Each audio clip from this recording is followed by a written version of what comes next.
अस्सलामुअलैकुम। इस वीडियो में मैं डिस्कस करने वाली हूँ कि मैंने कैसे 360/360 स्कोर किया नीट बायोलॉजी में, रीनीट वाली बायोलॉजी में। So let's go. सबसे पहली बात ये कि बायोलॉजी में स्कोर अच्छा लाना बहुत इम्पॉर्टेंट है। मनी टाइम्स हम क्या करते हैं कि हम फिज़िक्स केमिस्ट्री पे ज़्यादा ध्यान देते हैं क्योंकि वो वीक सब्जेक्ट होते हैं हमारे, फॉर एग्जांपल। तो फिर हम बायोलॉजी को इग्नोर करते हैं एंड फिर कहते हैं कि लास्ट के एक महीने में हम कर लेंगे। बायोलॉजी नो डाउट कम टाइम टेकिंग है एंड मोर स्कोरिंग सब्जेक्ट है, इजीली स्कोर हो पाता है, लेकिन इसको नेगलेक्ट करना या लास्ट तक रखना I don't think that's a good idea. क्योंकि बेशक जो टाइम आप बायो में बचा सकते हो वो आप उधर फिजिक्स केमिस्ट्री में लगा दो, लेकिन still bio is a very crucial subject है क्योंकि हाफ सीधा का सीधा 50% weightage if you can bio का है। तो अगर आप बायो में अच्छा स्कोर करोगे तो उससे ओवरऑल स्कोर अच्छा आ जाएगा। सो बहुत फ़ायदा होगा उससे, क्योंकि और अगर फिज़िक्स केमिस्ट्री में साख की paper for example, then bio can play a big role कि आपका ओवरऑल स्कोर अच्छा आ जाएगा उससे। Okay, it can help you a lot. अब मेरा स्कोर क्या आया था, मैंने क्या रिसोर्सेज यूज़ किए थे, क्या क्या किया था मैंने। सबसे पहली बात तो मेरा बायो का स्कोर ऑलवेज ही अच्छा था अल्हम्दुलिल्लाह। It was never below 340। For example 340 था 23 में, फिर 345, फिर 25 में जब थोड़ा सा टफ भी आया था उस साल भी 340 था, एंड देन 350 26 में, एंड देन रीनीट वाले में फाइनली 360 फुल स्कोर। ये बात इम्पॉर्टेंट है कि कभी कभी 340 अगर हम फॉर एग्जांपल एनसीईआरटी वगैरह से करें तो पूरा 360/360 आना कभी कभी मुश्किल होता है क्योंकि सिली मिस्टेक्स वगैरह हो सकती हैं। तो लेकिन 340 अबो यू कैन ईजीली हो score. 340 above it is doable, solvable है। बायो का पेपर इजीली डूएबल होता है। तो मैंने क्या क्या रिसोर्सेज यूज़ किए थे। सबसे पहली बात कि जब मैं 11th में थी बायो में बहुत एक्सप्लोर करती थी यूट्यूब पर कि क्या करना है, किस टीचर से करूं, एंड आई स्टडीड फ्रॉम काफ़ी टीचर से मैंने पढ़ा। एक चैप्टर एक टीचर से, दूसरा चैप्टर दूसरे टीचर से, for example Garima ma'am, for example Gitinder sir, for example Ritu ma'am, for example etcetera मतलब बहुत सारे टीचर्स, टीना मैम एट्सेट्रा मैंने एक्सप्लोर किए थे यूट्यूब पर ही। वैसे बैच मैंने नहीं लिया था उस टाइम पे। तो लेकिन फिर क्या था कि मुझे चाहिए था कम टाइम में ज़्यादा रिज़ल्ट। फिर मैंने क्या किया, मुझे पता चला कि ये नीट में ज़्यादा एनसीईआरटी से ही क्वेश्चन आते हैं, 95% तकरीबन क्वेश्चन आते हैं, बल्कि कम से कम मतलब दे आर ऑलमोस्ट समटाइम्स कभी कभार they are 100% solvable by NCERT. थोड़े इनडायरेक्ट भी आ सकते हैं, लेकिन किसी साल आते हैं। For example I will show you is NCERT just NCERT good enough for scoring 360/60। I will show you कि थोड़े से किस तरीके से एनसीईआरटी से बाहर आ सकते हैं। और तो मैंने क्या किया कि मैंने फिर ये एक तो एनसीईआरटी पढ़ती थी, लेकिन उसको डिकोड बहुत अच्छे से डिकोड करने के मतलब समझने के लिए मैंने ये बायोबली सीरीज़ जो विपिन सर की थी, तो ये मैंने देखी थी, बहुत अच्छी सीरीज़। इससे एनसीईआरटी मतलब बहुत अच्छे से डिकोड करते हैं सर इसमें। और बहुत प्यारी चैनल जो इसके लिए ट्रिक्स वगैरह के लिए बहुत इम्पॉर्टेंट मतलब बहुत फ़ायदेमंद है, वो ये है KV education. And one more channel जिससे आपको अपडेट्स भी मिलते रहेंगे वो है biology at ease. Yes, biology at ease, उससे आपको अपडेट्स जो होते हैं ना वो नीट रिलेटेड वगैरह, कब एप्लीकेशन फॉर्म आया, कब वगैरह वगैरह सब कुछ, वो अपडेट्स आपको बहुत अच्छे से मिलते रहेंगे। And then there are some of the chapters जिनमें बेहतर है कि आप एनसीईआरटी पढ़ो, बल्कि या सॉरी आप फुल लेक्चर्स करो, या आप इनको अच्छे से किसी भी तरीके से करो। फॉर एग्जांपल जेनेटिक्स है, जेनेटिक्स से न्यूमेरिकल्स आते हैं, सिर्फ एनसीईआरटी कोर्स एनसीईआरटी पढ़ें I don't think that's a good idea. तो जेनेटिक्स फॉर एग्जांपल उसमें न्यूमेरिकल्स आते हैं, पेडिग्री एनालिसिस वगैरह समझना, ये बहुत अच्छा है कि अगर आप फुल ही लेक्चर से, फर्स्ट ऑफ ऑल अगर आपके पास टाइम है, if you are in 11th 12th, अगर आपके पास है टाइम तो nothing can beat full lectures. Obviously full lectures are better.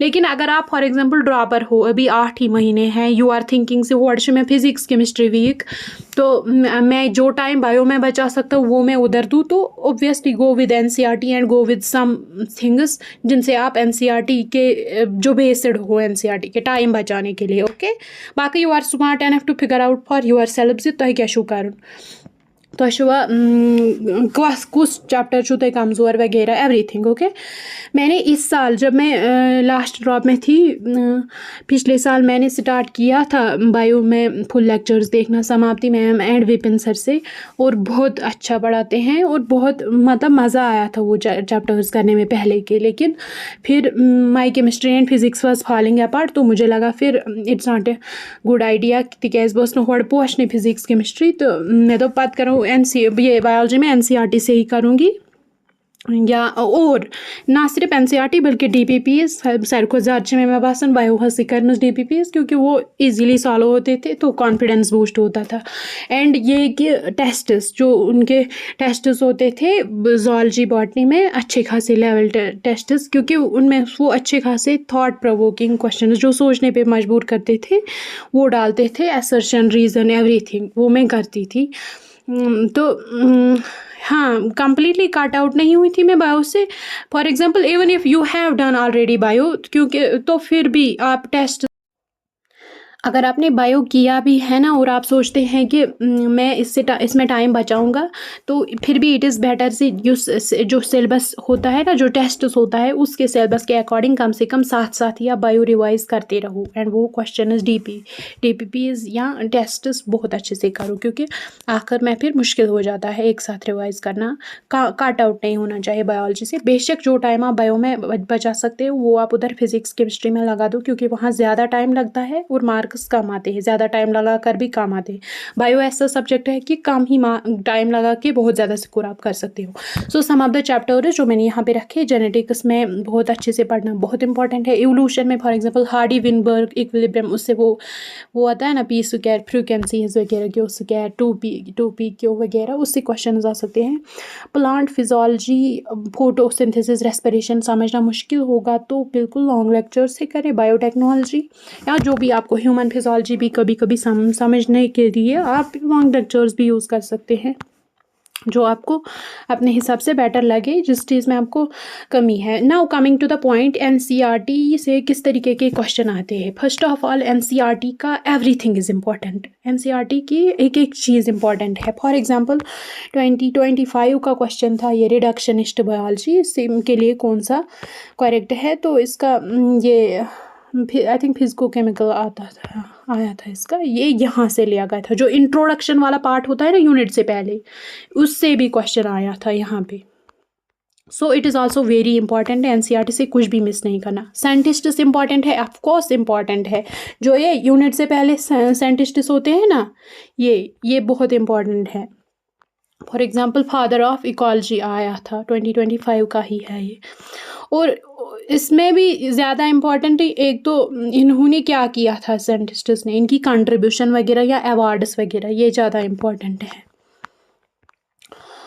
ये टेक्स्ट के जो साइंटिस्ट्स हैं बिल्कुल आते हैं। For example George गैमो genetic code amino acids का जिन्होंने, और एक ये क्वेश्चन भी साइंटिस्ट्स का ही है। तो और क्या आया था, फॉर एग्जांपल डेट इम्पॉर्टेंट है, ऑफ कोर्स इम्पॉर्टेंट है, ये आया था। ये किसी मतलब प्रीवियस ईयर्स में अभी रिसेंटली ही आया था। ये अर्थ समिट कब हुआ था। एंड ये पेडिग्री वगैरह के डायग्राम बेस्ड जो भी है, डायग्राम हो चाहे जो भी हो, सब कुछ इम्पॉर्टेंट है। फॉर एग्जांपल ये आया था क्वेश्चन पेडिग्री से, अगेन ये आया था डायग्राम पे ही। अगेन ये वाला बायोटेक्नोलॉजी का क्वेश्चन डायग्राम बेस्ड, अगेन ये वाला ये वो है PBR 322 शायद, हाँ। तो है सब कुछ इम्पॉर्टेंट है। Again diagram based question, again diagram based question. So NCERT का सब कुछ इम्पॉर्टेंट है। Now coming to the point, इसके 2025 में हमेशा नहीं आते, कभी कभी आई थिंक कभी कभी सारे ही क्वेश्चंस एनसीईआरटी से ही आते हैं, या एटलीस्ट सॉल्वेबल होते हैं। एनसीईआरटी अगर आपने पढ़ी होगी तो आप कर पाओगे उनको सॉल्व, कुछ भी करके, ऑप्शन एलिमिनेट करके या सोच समझ के, यू कैन डू इट। लेकिन कभी कभार होता है कि सुशासन क्वेश्चन सुशासन थोड़ा सा yes kind of you can से आउट ऑफ एनसीईआरटी, उसके लिए ज़रूरी है कि कुछ न कुछ आय गई पाए आसन। दैट्स वाई अगर आपके पास टाइम है then it's best to go with long lectures, okay. Then of course it is better to go with long lectures. For example ये क्वेश्चन आया था ट्विनस आर बॉर्न, मुझे कैसे पता था? आई एम श्योर कभी ना कभी तो मुझे किसी ने बोला होगा कि जब ट्विनस बॉय एंड ए गर्ल होते वैसे भी ट्विनस दुकड़ियल आसन से। ये बहुत फैसिनेटिंग सब्जेक्ट है कि जब ट्विनस बॉय एंड गर्ल होते हैं तो वो एक जाइकोट से नहीं आते, okay. They are not identical twins, उनका जेनेटिक कंटेंट आइडेंटिकल नहीं होता है, दे आर फ्रेटर्नल ट्विनस। किसी न किसी तरीके से तो मुझे ये पता लग चुका होगा, लेकिन एनसीईआरटी में ये डायरेक्टली नहीं है कि ऐसा फ्रेटर्नल ट्विनस या मोनोजाइगोटिक आइडेंटिकल ट्विनस, ये डायरेक्टली टर्म्स नहीं है एनसीईआरटी में। सो उसके लिए ज़रूरी है कि ये पता होना चाहिए। अब मुझे पता था, that does not mean everybody knows. For example ऐसा भी क्वेश्चन आ सकता था आउट ऑफ एनसीईआरटी जो मैंने कभी सुना ही ना हो। You getting me? मतलब उसके लिए ज़रूरी है कि थोड़ा बहुत, अगर बेटर ही है कि अगर उधर मतलब थोड़ा आउट ऑफ एनसीईआरटी या एनसीईआरटी बिटवीन द लाइन्स अगर नॉलेज हो तो बेहतर है। What are the potential drawbacks in adoption of IVF? I think ये कॉमन सेंस, या फिर हम ये कर सकते थे, ये क्वेश्चन ये भी आया था, पीपल वर सेइंग जी ये आउट ऑफ एनसीईआरटी था। Let's see what was it? High fatality risk to mother, potential drawbacks in adoption of the IVF method, उसके क्या क्या drawbacks? High fatality risk to mother, no. Expensive, बिल्कुल expensive होता है ये। Husband wife necessary for being donors, नहीं। Less adoption of orphans, बिल्कुल। जब IVF ज़्यादा हो जाएगा IVF मेथड तो एडॉप्शन तो कम ही होगा। ये और ड्रॉबैक्स जो उसकी थी, नॉट अवेलेबल इन इंडिया, गलत। Possibility that early embryos does not survive, जी बिल्कुल, क्योंकि एम्ब्रियोज आउट ऑफ मतलब वॉर्म होते हैं तो पॉसिबिलिटी उनकी सर्वाइव करने की कम ऑफकोर्स हो जाती है। BDF yes. तो ये कहते थे कि ये आउट ऑफ एनसीईआरटी, लेकिन मुझे फिर भी आसान ही लगा था कि काइंड ऑफ या तो सोचने से हो जाता। बेसिकली सोचना बहुत इंपॉर्टेंट है। Another question, why can't insulin be orally given to diabetic patients? ये एनसीईआरटी में एज ए क्वेश्चन दिया गया है। अस्टिंग पैराग्राफ के लास्ट में ये इंसुलिन हम क्यों नहीं ऑरली एडमिनिस्टर कर सकते हैं टू द पेशेंट, क्योंकि इट विल बी क्योंकि इंसुलिन जो है ना ये प्रोटीन है। प्रोटीन्स का क्या होता है, जीआई ट्रैक्ट में, गैस्ट्रोइंटेस्टाइनल ट्रैक्ट में होता है कि इनका ब्रेक डाउन होता है, ये अमीनो एसिड्स में चेंज हो जाते हैं, फिर एब्जॉर्ब हो जाते हैं। तो प्रोटीन तो रहा नहीं ना insulin, that is why it's not a good ways ये दिमो क्या ऑरली दिमो पेशेंटस या यमिस diabetes mellitus patients. It will be digested in GI tract, ये गैस डाइजेस्ट, ये फुट अमीनो एसिडन मज, लिहाजा ये good not a good way to give it orally. So again इसमें सोचना था, या तो आपने लेक्चर किए होंगे तो सर बताते हैं लेक्चर में। What is the probability of having, again very important another type of question कि kind of I don't know you call it a numerical, या ये इसमें दिमाग लगाना है कि probability of having children with O blood group where mother and father are heterozygous for A, ये पता होना चाहिए। जेनेटिक्स से अच्छे क्वेश्चन आते हैं, इन पे अच्छा टाइम लगाना चाहिए, it's worth it. For example another question कुछ इस तरीके का जो सॉल्व करना होगा, दिमाग जिस पे ज़्यादा लगाना होगा। If the diploid chromosome number of typical angiosperm is 36, what will be the chromosome number in its endosperm वगैरह। Similarly again you can say mathematical या numerical type PCR amplifies DNA following the equation, ये वाला 2 power n।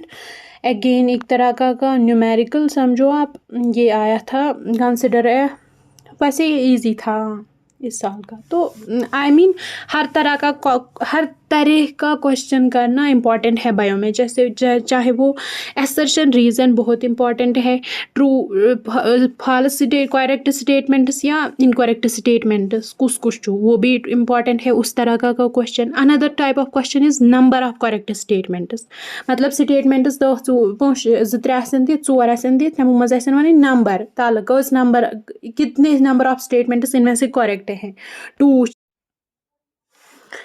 ये number of correct questions, ये number of correct statement इस तरह का एक क्वेश्चन। दूसरा एक और किस्म का डायरेक्ट ही आता है क्वेश्चन, उसमें कुछ नहीं होता, फैक्चुअल होता है, याद होगा आपको, कर पाओगे, नहीं होगा आप नहीं कर पाओगे। मैच आता है, match the following, matching question, उनमें टाइम बचाना चाहिए। जब आप श्योर हो कि मैच हो गए, 1-2 ऑप्शन से ही आंसर निकल गया, then save your time for physics and bio. Okay, and हर तरह का क्वेश्चन के लिए रेडी रहना है। Okay, so this was how I solved the bio and finally got 360 by 360।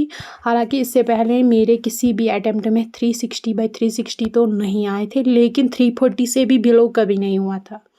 And I did not do, मतलब कुछ बुक मैंने नहीं की थी कोई। PYQs बहुत इम्पॉर्टेंट है बायो में, बहुत ज़्यादा इम्पॉर्टेंट, रिपीट भी होते हैं कई बार। सो वाकई यू आर स्मार्ट, ये मेरा अप्रोच था। वाकई आप खुद समझदार हो, आपको क्या करना है, किस तरीके से करना है, सोच समझ कर फैसला करना। एंड अगर कमज़ोर है तो और अगर आपके पास टाइम है तो very good to go with full lectures. लेकिन अगर आप फॉर एग्जांपल ड्रॉपर हो, कुछ आइडिया आपको है बायो का and you want to save time here ताकि वो आप फिज़िक्स केमिस्ट्री में दे पाओ, तो yes you can go with NCERT, लेकिन बिटवीन द लाइन्स पढ़ना है, उसकी एक्सप्लेनेशन पढ़नी है एंड मॉक टेस्ट देने हैं, जो वो अच्छे खासे मॉक टेस्ट ये सोचने पर मजबूर करने वाले क्वेश्चन डालते हैं। एवरीथिंग बाकी decide for yourself and subscribe to my channel. Bye.